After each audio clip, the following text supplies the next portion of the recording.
And welcome to She Thinks, a podcast where you're allowed to think for yourself. I'm your host, Beverly Hallberg, and on today's episode, I'm honored that Congresswoman Debbie Lesko has joined us to talk about her work to ensure a fair playing field for women and girls in competitive sports. She'll give us the details on the Protection of Women and Girls in Sports Act and explain why it's pro-woman, pro-equality, and pro-fairness.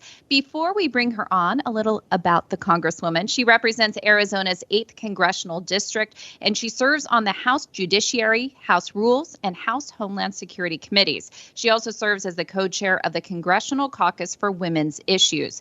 Prior to her role in the U.S. House of Representatives, Congresswoman Lesko served in the Arizona Legislature for 9 years. She was honored by numerous organizations during her time, including Champion of the Taxpayer, Guardian of Small Business, and Senator of the Year. Congresswoman, it is a pleasure to have you on She Thinks today. Thank you for having me. So before we get into all the issues we're going to talk about revolving around the Protection of Women and Girls in Sports Act, I just want to talk to you about this time during COVID. What has it been like for you to represent your district during a global pandemic? Well, this year has certainly been challenging. As you said, I'm on Judiciary Committee. So first we had impeachment, right? Like months and months of that, and which I thought was totally unjust. And then we had COVID. And, people are scared, rightfully so, especially at the beginning when we saw the people in Italy that were really getting sick, some hospitals getting overrun, and then New York. And so people in Arizona were scared. They were, locked up in their homes. There's still some people like that. And that's why I think depression and suicide is rising.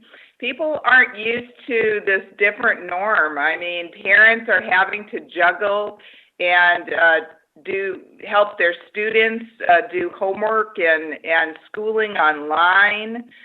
We're just now in Arizona starting to reopen schools. Some schools are reopening in person, some schools aren't. People are working from home. I just think it's very important that people turn to God and place their faith in God that we will get through all of this and life is going to get back to normal. And how have you been able to balance being concerned about public health and public safety, but also wanting people's livelihoods to still be intact? How have you been able to wade through those really murky waters of what decisions to make? Well, I've been a leader in reopening the schools for an in-person option. And so what I've been advocating for quite vocally is that parents have a choice.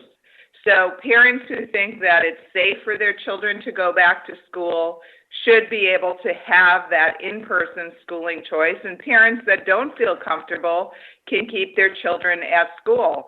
And I think the same is true in businesses. And so I'm a proponent for reopening businesses. People have to do it safely. I believe in freedom and individual responsibility and individual choice.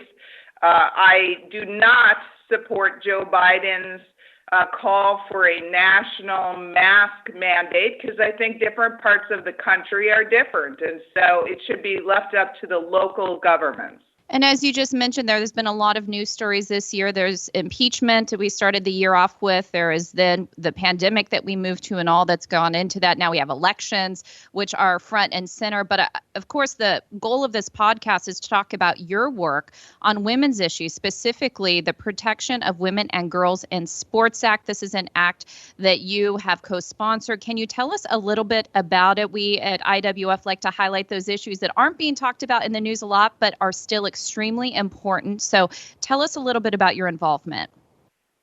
Well, you bet. I'm one of 2 women on the U.S. House of Representatives Judiciary Committee. And so when the Violence Against Women Act and the Equality Act came up, I was probably the focal point and the person that spoke about it, not only in committee, but on the floor of the U.S. House of Representatives. And what I want to make sure that your listeners know is there's an attack on women. And basically in the Equality Act, which sounds wonderful, but in the Equality Act, which was H.R. 5, it required schools and other organizations under threat of federal law to allow biological males to compete in girls' and women's sports, and also allow them in showers, domestic violence shelters, all kinds of places. But we're talking today about sports, and that's just not right.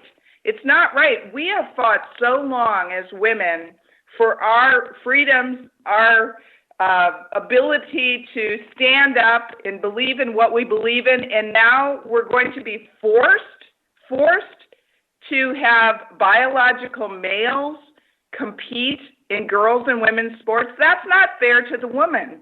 And you know that the world is a little upside down when the Republican witness in Judiciary Committee was a Democrat woman who is a feminist, who is a lesbian, who agreed with us. She does not want biological males to be put in the same place as girls and women, because she doesn't think it's fair to women. Because what the Democrats' bills do, this H.R. 5 and the other bills, is it says it is okay to do that even if the women complain about it. So the government is forcing schools, organizations, churches, all kinds of organizations to abide by taking in biological males, even if the women's privacy and safety is at risk. I just don't think that's fair to women at all. And that's why I co-sponsored H.R. 5702, the Protection of Women and Girls in Sports Act. Because if girls and women work hard and they succeed in their athletic abilities, why in the world would we allow a biological male who just happens to identify as a woman, and it could be he just identifies for a woman just for that race, there's no guidelines, and then changes back to a male. Why should we let that happen to women and girls? It's just not fair. It's not fair. And to give us a little explanation about those who are proponents of letting biological men compete against women in sports, are they doing this under the auspices that Title IX allows them to? So saying this fits in with anti-discrimination, is that how they're classifying it? Well, I think that my Democratic colleagues, unfortunately, in my opinion, are prioritizing transgenders over women. And I think all people should be treated equally. That means that women should be treated equally too. Why should biological males that identify as women, which by the way, they can change, there's no length of time or there's no doctor's notice or anything, they just happen to say that they are a woman for that period of time, why should they be taking away women's rights at the objection of women and girls? This is just prioritizing one group of people over another group of people. And, my Democratic colleagues just believe in this. And I'm standing up for the right of girls and women. This isn't right. And one of the things you mentioned is a colleague of yours who is a feminist, is a lesbian. Have you found that there are many feminists who do stand beside you and do join those who are calling this out for what it is and just unfair to women? Are you seeing these, in some ways, unlikely coalitions coming together? Well, there's definitely unlikely coalitions when the witness in Judiciary Committee for the Republicans was a Democrat, lesbian feminist who agrees with the Republicans on this issue. And so, yes, definitely unlikely coalitions coming together. But I think their goal is always the same, and that is for equal rights, equal protections for everyone, not putting one group of people, in this case, transgenders, over the rights of another group of people, in this case, girls and women. Everybody should be treated equally, in my opinion. And having the government in the case of H.R. 5, which, by the way, passed the U.S. House of Representatives, it's been stopped in the Republican-led Senate, but putting the rights of transgender people over the rights of women and saying if a biological male just identifies as a woman, that person, under the threat of federal law, has to be allowed to compete in girls' and women's sports. I mean, that's just wrong. And I get attacked over it. I get called all kinds of names, even in committee, But you know what? I'm standing up for what I believe in and what I believe a majority of America believes in, and that's everyone should be treated equally, including girls and women. Well, we appreciate your work on it. IWF has endorsed this bill as well, so we agree with you. This fight is important, and IWF has highlighted different women who have brought forward lawsuits, who think it's unfair that they're competing against biological men. And so the question I have is, how pervasive is this in sports right now, in K-12 education, in higher education? How often are we seeing biological men compete against women? It's hard for me to know. I don't know the answer to that. However, with the Democrats in the U.S. House of Representatives pushing and passing H.R. 5 and other bills, this is going to grow if we don't say no and if we don't stop it. And I bring this up in all kinds of meetings. I bring it up when I'm talking to different business groups. And it's uncomfortable. It's uncomfortable for me to talk about because it's not a subject that most people talk about. They're like, oh, transgender issue. I don't want to talk about it. But I say to these people, after I talk about their particular business group and what, we're doing and what I'm doing and listening to them, I say, listen, I want to bring up another issue that's probably not on your radar screen. That's probably very uncomfortable for you. But this will affect your business, because it is going into every aspect of our lives. And I don't think it's fair to women, and I don't think it's fair to girls. And so I have found that quite a number of people, most people are quiet and don't really say too much, but then I always have people come up to me after I talk about it and say, I didn't even know that was happening. I didn't even know there was a bill that would force schools to take in biological males who say they identify as women and let them compete in girls and women's sports. They didn't even know it existed. And so I think it's very important for your organization to talk about this, because most people are hush-hush about it, right? They don't want to talk about it. They're embarrassed to talk about it. They're afraid they're going to get bullied. And I've been bullied. I've been called all kinds of names. But you know what? We have to stand up to bullies. And we have to stand up for what we believe in, for the rights of girls and women. And that's why I do it. I'm going to play devil's advocate here. What do you say to the accusation that you then are discriminating against the transgender community? For example, if there's discussion about a transgender individual has lived this way for years, maybe even has had some surgery, has had some hormone treatment, and he, now referred to as a she, just wants to fit in. What do you say to the transgender community who just doesn't want to be bullied, and they say, this is who I am and I just want to live life as a woman? What do you say to those who say you're discriminating against that individual? Well, I think that everyone should be treated equally, and the legislation that my Democrat colleagues passed through the U.S. House of Representatives did not address how long a person has been a transgender.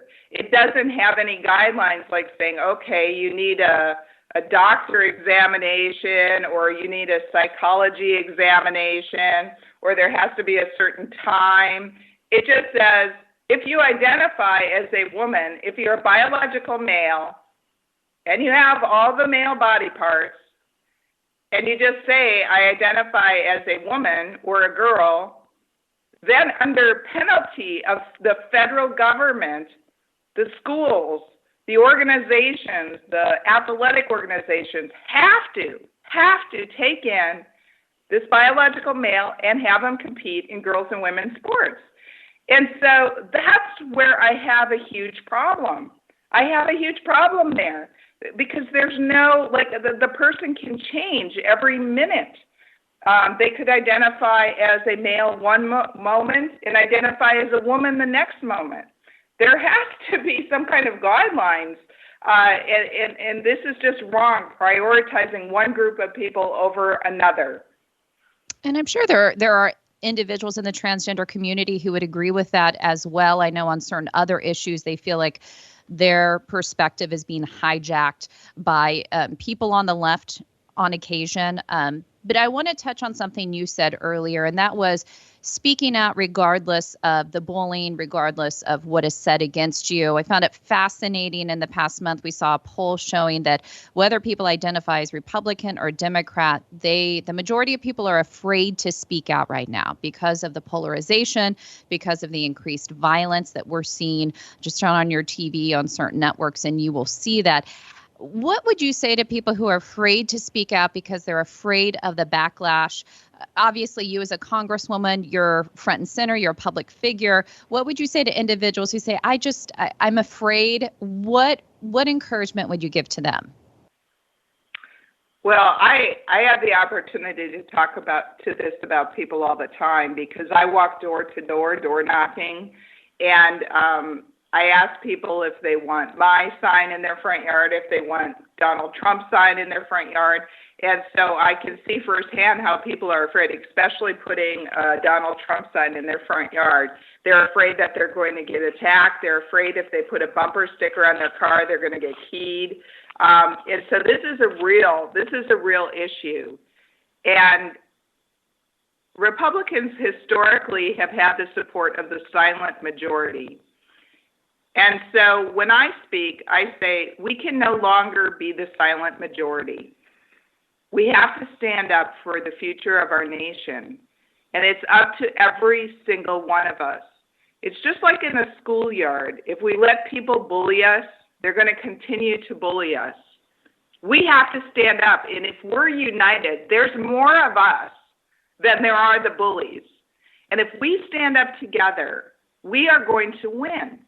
We need to let these businesses know that have caved in to the radical left agenda and in some instances have fired workers that spoke up and said, you know what, that's not my values. I want to speak up for my Christian values.